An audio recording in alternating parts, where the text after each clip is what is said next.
Glasses మాట్లాడండి. కొట్టమని చూస్తాను, కొట్టమని చూస్తాను,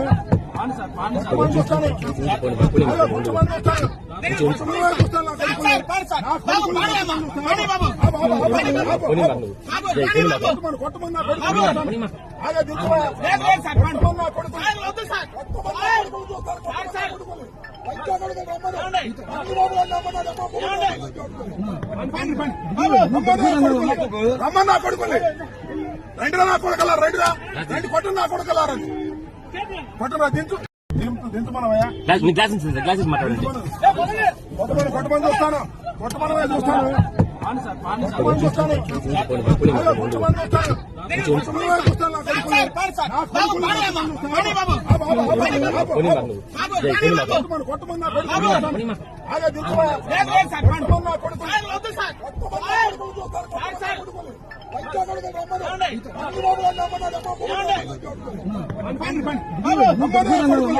రమ్మన్నా కొడుకుని రెండుగా నా కొడుకలా రెండుగా రెండు కొట్టు నా కొడుకలా కొట్టరా దించు. చంద్రబాబు నాయుడు గారు చర్చించుకున్నారంట, ఏమంటే అరెస్ట్ చేయండి అన్నాడు, ఫోర్స్ పెట్టారు. I don't care. మరొకసారి చెప్తున్నా, చంద్రబాబుకి, చంద్రబాబు కొడుక్కి, రెడ్ బుక్కి, నా ఇంట్లో కుక్క నా తోటలో ఉన్న 2 కుక్కలు అవి కూడా భయపడవు. అర్థం కాదా? మీరు అరెస్ట్ చేస్తే భయపడేవాడిని కాదు నేనని చెప్తున్నా. అరెస్టుకు సిద్ధంగా ఉన్నప్పుడే రాజకీయాల్లో ఉండాలని నిర్ణయించుకున్న మొదటి రోజునే నేను. ఇవాళ దొరికాను అనుకుంటున్నారు, నేను దొరకలేదు. అయినా నన్ను అరెస్ట్ చేయాలనుకుంటున్నారు, చేసుకోండి, సిద్ధంగా ఉన్నా అని చెప్తున్నా. ఇప్పుడు అడగని చెప్తే సమాధానాలు. నేను చెప్పింది ఏంటి? స్పర్ ఆఫ్ ది మూమెంట్లో నేను చంద్రబాబుని అనలేదు, నన్ను అన్నవాళ్ళని అన్నాను. నేను అక్కడ అన్నారు లేదో, నాగరాజు నువ్వు కూడా ఉన్నావు కదా, నన్ను తిట్టారా లేదో చెప్పు. నువ్వు సాక్ష్యం చెప్పడానికి భయపడతావు. నన్ను తిట్టారా లేదా? ఆ తిట్టిన ఆగు, నన్ను ఇందాక వచ్చింది ఒక లేడీ, ఆ లేడీ వచ్చింది అంటే వాళ్ళు తిడుతుంటే ఆ స్పర్ ఆఫ్ ది మూమెంట్లో ఆగండి, ఒక మానవుడిగా తిట్టకూడదు నేను వాళ్ళని. వాళ్ళు నన్ను తిట్టొచ్చా? నేను తిట్టాను కాబట్టి అది ఫోకస్ అయింది. అది కూడా స్పర్ ఆఫ్ ది మూమెంట్. తిట్టి ఉండాల్సింది కాదు, వాళ్ళు ఎదవలైనా సరే నేను తిట్టి ఉండాల్సింది కాదు. కానీ ఆ క్షణంలో టెంపర్ లూజ్ అయ్యా. అది నా వాస్తవాన్ని ఆవిష్కరిస్తున్నా. చంద్రబాబు అరెస్టుకు భయపడి చెప్పట్లా నేను. ఇది నా పొద్దు నుంచి పీకుతుంది నన్ను మనసులో. ఎందుకురా ఇలా బూతులు మాట్లాడాను? ఆ లేడీస్ నన్ను తిట్టింది కానీ ఆ లేడీని ఎందుకు బూతులు మాట్లాడాను? అక్కడ ఉన్నటువంటి కార్పొరేటర్లు ఎందుకు బూతులు మాట్లాడాను? ఇంత రాడ్లు పిచ్చుకొచ్చారు కదా, నేను అడుగుతా ఉన్నానయ్యా, మిమ్మల్ని అందరినీ అడుగుతా ఉన్నా. ఇంతమంది పోలీసులు ఉన్నారు కదా, ఒక్కడి దగ్గర రాడ్డు తీసేస్తున్నారు వెనక్కి, ఒకరి దగ్గర కర్ర తీసుకున్నారు వెనక్కి, తీసుకోవాలా? నన్ను మాత్రం చంద్రబాబు అరెస్ట్ చేయమని అంట. వాళ్ళ అబ్బాయిని చంద్రబాబు అరెస్ట్ చేస్తారంట. నేను పారిపోనాయా, ఇంట్లో ఉంటా, వచ్చి తీసుకెళ్ళనన్నా. ఇందాక వచ్చారు ఇంట్లోకి, బరబర వచ్చారు ఆ వంశీసీఐ.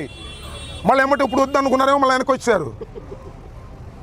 అరెస్ట్ చేస్తే, కోర్టులో ప్రొడ్యూస్ చేస్తే, రిమాండ్ చేస్తే రిమాండ్కి వెళ్తాను, జైల్లో ఉంటాను, మీ సంగతి తేలుస్తాను. చంద్రబాబు గుర్తుపెట్టుకోమని కూడా మనవి చేస్తున్నాం. భయపడేవాడు కాదు ఈ అంబటి రాంబాబు. భయపడితే రాజకీయాల్లోనే ఉండలేము. ఇంకా ఏమైనా అడుగుతారా? తెగించడం కాదు, గత్యంతరం లేక పిల్లిని గదిలో పెట్టి కొడితే ఏమైంది? పులి అవుదా? అంతే, మేము కూడా పులి అవుతున్నాం, అంతకు మించేది. అరెస్ట్ చేస్తామంటే పారిపోవాలా? అరెస్ట్ చేస్తామంటే బతినాడాలా? అరెస్ట్ చేస్తామంటే యాంటిసిపేటర్ బెయిల్కి వెళ్ళాలా? అరెస్ట్ చేస్తామంటే దాక్కోళ్ళు ఎక్కడికి వెళ్ళి దాక్కోవాలా? అలాంటి తత్వం కాదు నాది. ఫ్రమ్ ది బిగినింగ్ మొట్టమొదటి చెప్తున్నా. తెగింపు కాదు ఇది. పిల్లిని పెట్టి కొడితే పులి అవుతుంది. అదే మా పిల్లలన్నీ పుల్లు అవుతాయి, గుర్తుపెట్టుకోమని మనం చేస్తాం. సార్, కర్రలతో మీ పైన హత్యాయత్నానికి పాల్పడిన వారిని వదిలేసి వాళ్ళ మీద ఏం యాక్షన్ తీసుకున్నట్లేదు. అరే పోలీసులు ఎక్కడ ఉంటే కర్ర పట్టుకుంటే, పోలీసుల సమక్షంలోనే రాడ్లు పట్టుకుంటే, పోలీసుల సమక్షంలోనే పెద్ద పెద్ద కట్టెలు పట్టుకుని మా కారు మీదకి వస్తుంటే నన్ను దిగొద్దని ఆపారు తప్ప వాళ్ళు ఆపారండి? ఇది అలా ఉండి అటు రాష్ట్రంలో జరగాల్సింది. సంవత్సరం అయింది, ఇంకా చాలా పరిపాలన ఉంది. దుర్మార్గం చేయకూడదు, ధర్మంగా ఉండాలి. కొద్దిగా మొగ్గుంటే ఉండండి తప్ప వాళ్ళంతా అటే మొగ్గుంటే ఎలాగా? ఇందాక వచ్చిన ఇంటికాడ తిట్టింది సరే, మా వాళ్ళు ఎంటపడ్డాను, అది వేరే విషయం. వాళ్ళు కూడా పిల్లులే, అప్పుడు పులి అయ్యారు. చేసేది ఏముంది? చెప్పు చూపించిందంట. ఏంటది? చెప్పు చూపించింది.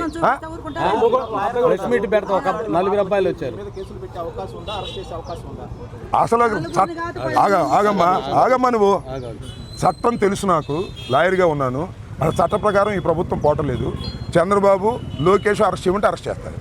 అరెస్ట్ చేసిన తర్వాత కూడా కేసు పెడతారు. ఇప్పుడు అరెస్ట్ చేస్తారా, ఇంకా 2 కేసులు పెడతారు పాతవి. నన్ను ఏ విధంగా నిర్బంధించాలి, ఏ విధంగా జైల్లో పెట్టాలని ఆలోచన చేస్తారు, అంతే కదా. చట్టం నడుస్తుందబ్బా, నాకు అర్థం కాల నాగరాజు. చట్టం నడుస్తుందా? ఇక్కడ నడవట్లేదే. పోలీసు రాజ్యాంగం నడుస్తుంది, రెడ్ బుక్ నడుస్తుంది. We are ready to face everything. ఇంకా నేను సిద్ధపడ్డా, వాళ్ళు చేయకపోతే వాళ్ళ కర్మ.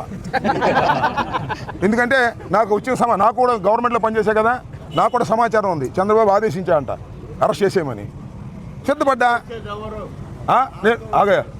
సిద్ధపడ్డా నేను, వాళ్ళ ఇష్టం. ఇక అరెస్టుకు సిద్ధపడ్డాను, నన్ను తిట్టాడు కాబట్టి అరెస్ట్ చేయమని చంద్రబాబు నాయుడు గారు డీజీపీని ఆదేశించాడు, డీజీపీ వాళ్ళకి ఆదేశించాడు. ఇప్పుడు డిఎస్పీ గారు వచ్చాడు, లేదా డిఎస్పీ గారు ఎందుకు రావాలి ఇక్కడికి?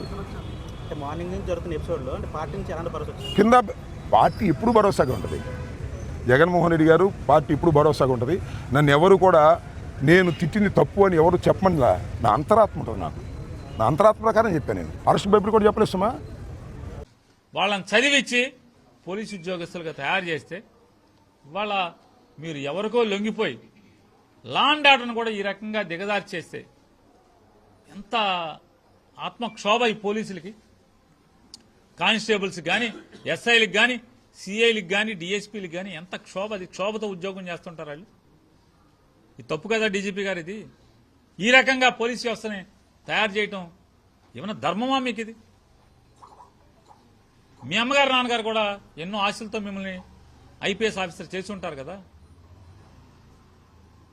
అంటే మా మీద ఏంటంటే మీ రాష్ట్రం కాదు కదా అని మమ్మల్ని ఈ రాష్ట్రాన్ని ఈ రకంగా దిగదార్చడం లా అండ్ ఆర్డర్ దీంట్లో ఇది అన్యాయం కదా డీజీపీ గారు. ఇది ఆ రోజున గుడికెళ్ళి పార్టీ పిలుపు మేరకు గుడికెళ్ళి స్వామివారికి దేవుళ్ళకి అర్చన చేసి, అయ్యా ఈ పాలకులకి మంచి బుద్ధి ప్రసాదించవయ్యా, ఈ రాష్ట్రాన్ని రావణ కాష్టం చేసేలాగా తయారు చేస్తున్నారు అని చెప్పి పూజలు చేసి, ఎందుకంటే దేవుడిని నమ్మేవాళ్ళం కాబట్టి పూజలు చేసి బయటకు వస్తే బయట అంబటి రాంబాబుని అవమానకరంగా కర్రలతో లాఠీలతో జనాలు దాడి చేస్తే కారు మీద పడి ఆడవారు కూడా సభ్యత మరిచి అంబటి రాంబాబు గారిని, వారి తల్లి గారిని, వారి భార్య గారిని, వారి శ్రీమతిని పచ్చిగా వినలేని భాషతో తిడతంటే ఏం చేస్తారు? రాంబాబు కూడా మనిషే కదా, అంబటి రాంబాబు గారు మనిషే కదా. అయినా కూడా ఇంటికెళ్ళి వెంటనే ఆయన ప్రెస్ మీట్ పెట్టి చెప్పాడు, నన్ను ఘోరాతి ఘోరంగా అవమానించారు, నేను ఆత్మహత్య తప్పితే నాకు ఇంకొకటి శరణం లేదు అనే స్థితిలో నన్ను దుర్భాషలాడారు. బజార్లో నడి బజార్లో పట్టపగలు నా తల్లిని, నన్ను, నా శ్రీమతిని అందరినీ దూషించారు. తట్టుకోలేక నేను వాళ్ళతో పాటు ఇది చేయించినటువంటి వారిని కూడా మాట జారి వచ్చి ఉండొచ్చు, అయినా కూడా తప్పే నాది, నేను విచారిస్తున్నాను, ఆ మాటలు నా నోట్లోంచి వచ్చినందుకు నేను విచారిస్తున్నాను, నా మాటలు వెనక్కి తీసుకుంటున్నానని చెప్పని నిన్న మధ్యాహ్నం ఇంటికి వెళ్ళంగానే ప్రెస్ మీట్ పెట్టి చెప్పారు. ఇక అంతకన్నా యోగ్యుడు మీ పార్టీలో ఒక్కడన్నా చూపించండి. ఆ రకంగా అంత సంస్కారవంతంగా అది నా నోట్లోంచి తప్పు వచ్చింది, నేను వెనక్కి తీసుకుంటున్నాను, పొరపాటు నాది, ఆ మాట రాకూడదు, నన్ను ఎంత అవమానం చేసినా ఆ మాట రాకూడదు, నేను వెనక్కి తీసుకుంటున్నాను